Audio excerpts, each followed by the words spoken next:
राजस्थान में बुधवार यानी आज 13 नवंबर को 7 विधानसभा सीटों पर उपचुनाव के लिए मतदान हो रहे हैं। इन सीटों पर चुनावी मुकाबला त्रिकोणीय और सीधे तौर पर दोनों रूपों में देखने को मिल रहा है। राजनीतिक दलों के लिए इन चुनावों में अपनी ताकत साबित करने का अहम मौका है, क्योंकि इन नतीजों का असर राज्य की सियासत पर लंबे समय तक पड़ सकता है। विशेष रूप से जाट, गुर्जर और मीणा समाज के वोट बैंक के सवाल पर दोनों प्रमुख दल बीजेपी और कांग्रेस के लिए चुनौती बढ़ी हुई है। बात करते हैं सबसे पहले खिवसर और झुंझुनू विधानसभा सीटों की, जहां जाट बहुमूल्य समाज का निर्णायक प्रभाव सीधे तौर पर देखने को मिलता है। यहां त्रिकोणीय मुकाबला चल रहा है, जिसमें बीजेपी, कांग्रेस और आरएलपी के उम्मीदवार आमने सामने हैं। विशेष रूप से खिवसर सीट पर बीजेपी के रेवंत राम डांगा, कांग्रेस के रतन चौधरी और आरएलपी की कनिका बेनीवाल के बीच में कड़ा मुकाबला है।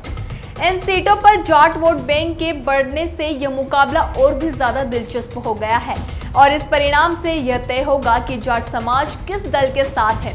अब बात करते हैं दौसा और रामगढ़ सीट की, जहां बीजेपी और कांग्रेस के बीच में सीधा मुकाबला हो रहा है। दौसा में बीजेपी ने अपने दिग्गज नेता डॉक्टर किरोड़ी लाल मीणा के भाई जगमोहन मीणा को मैदान में उतारा है। बता दें कि यह सीट कांग्रेस के खाते में रही है और अब बीजेपी के लिए यह एक प्रतिष्ठा का सवाल बन गया है।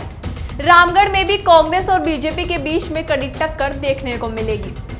दक्षिण राजस्थान के सलूम्बर और 84 सीट पर मुकाबले की बात करें तो यहां केवल बीजेपी और कांग्रेस के बीच नहीं, बल्कि इस बार भारत आदिवासी पार्टी भी चुनौती पेश कर रही है। बीएपी ने 84 में विधायक राजकुमार रोत के गढ़ को बचाने की पूरी ताकत झोंकी है। वहीं सलूम्बर में भी कांग्रेस और बीजेपी के बीच कड़ी टक्कर हो सकती है। बात करें देवली उनियारा सीट की, तो यहां बीजेपी और कांग्रेस के लिए अपने अपने समुदायों के वोट बैंक को बचाना चुनौती बन गया है। बीजेपी के लिए गुर्जर वोट बैंक और कांग्रेस के लिए मीणा वोट बैंक को लेकर दोनों दलों के बीच में संघर्ष तेज है। इस सीट पर परिणाम यह तय करेगा कि क्या दोनों पार्टी अपने पारंपरिक वोट बैंक को मजबूत रख पाती है। नागौर जिले की खिवसर सीट पर आरएलपी के लिए यह चुनाव अस्तित्व की लड़ाई बन गया है। अगर आरएलपी इस सीट पर हार जाती है तो उसका राजस्थान विधानसभा में एक भी विधायक नहीं रहेगा। हनुमान बेनीवाल की पार्टी के लिए यह चुनाव राजनीतिक सर्वाइवल का मामला बन गया है और पार्टी ने पूरी ताकत से प्रचार में जोड़ दिया है।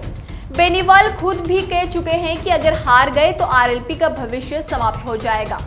वहीं राजस्थान में भजनलाल शर्मा की सरकार के लिए यह उपचुनाव एक लिटमस टेस्ट की तरह है। पिछले विधानसभा चुनाव में बीजेपी की हार के बाद मुख्यमंत्री भजनलाल शर्मा ने इस बार इन सीटों पर जीत दिलाने के लिए चुनाव प्रचार की पूरी जिम्मेदारी अपने ऊपर उठाई है। चुनावी रणनीति और टिकट वितरण का हर कदम मुख्यमंत्री की प्रतिष्ठा से जुड़ा हुआ है। राजस्थान के इन उपचुनावों का परिणाम राज्य की सियासत के लिए महत्वपूर्ण हो सकता है। इन चुनावों के बाद ही यह साफ होगा कि किस पार्टी ने किस समुदाय और जाति के वोट बैंक को सहेज कर रखा है। साथ ही चुनावी नतीजे यह भी तय करेंगे कि राज्य की सरकार के लिए आगामी विधानसभा चुनावों में कौन सी रणनीतियां प्रभावी हो सकती है।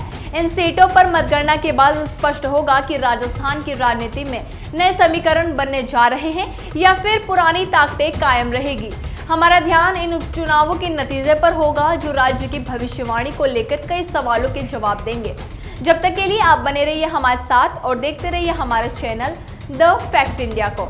धन्यवाद।